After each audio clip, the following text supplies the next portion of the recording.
பெரியார் அவர்கள் கடைசி வரை ஆரிய தலைமை.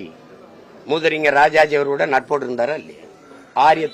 ஆரிய தனிப்பட்ட கிணிப்பட்டெல்லாம் பேசக்கூடாது. கூட்டா இல்லையா? கூட்டு. நீங்கள் அம்மா மணியம்மையை கல்யாணம் செய்ய வரும்போது எனக்கு சாட்சி கையெழுத்து போட வாங்கன்னு யார கூப்பிட்டீங்க? துணை கலைச்சது யார? ஆரியத்தை. இது சும்மா தனிப்பட்டதா? சரி, இதை விடுங்க.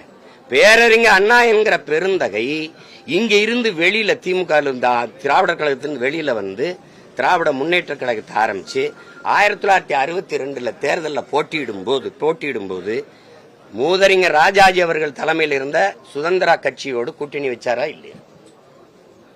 இல்லையா? இப்ப எப்படி திராவிடம்னு பேசல, அந்த இதுன்னு பேசலன்னா ஆரியம் உள்ள வந்துடும். ஆரியத்தின் தோல் மேல எங்க விட்டு கூட போன. அதை விட கொடுமை, இந்த பாரதிய ஜனதாவின் தாய் கழகமாக இருந்த ஜனசங்கோட கூட்டணி வச்சீங்களா இல்லையா? 1962 பேரறிஞர் அண்ணா என்கிற பெருந்தகை இந்த ஆரிய கட்சி ஆரியம் உள்ள வந்துடும் திராவிடம் இல்லைன்னா அப்படின்னு சொல்ற நீங்க ஐயா ராஜாஜியோட கூட்டணி வச்சது ஏன்? பாரதிய ஜனதாவின் தாய் கழகம் அதோட ஜனசங்கோட கூட்டணி வச்சது ஏன்? திருப்பி அதே 1967 ஆட்சியை கைப்பற்றும் போது இதே மூதறிஞர் ராஜாஜியோட கூட்டணி வச்சு வென்றியலா இல்லையா? அப்ப ஆரியம் ஓட்டு இனிக்குது, ஆரிய கூட்டு இனிக்குது. நாங்க திராவிடத்தை எதிர்த்து ஆரியம் உள்ள வந்துருவான். தோல் மேல கைவோட்டே போய் முதலமைச்சர் நாற்காலியில உட்காரும் போது அது தெரியல.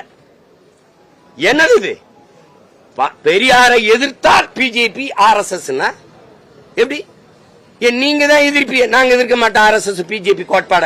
எங்க முன்னவர்களா எதிர்த்ததில்லை. எங்களுக்கு அந்த தத்துவம் இல்ல. என்ன வள்ளலார் வைகுந்தரை விட நீ இந்த கோட்பாட்டை எதிர்த்து புரட்சி செஞ்சிட்டீங்க? யாராவது பேசு.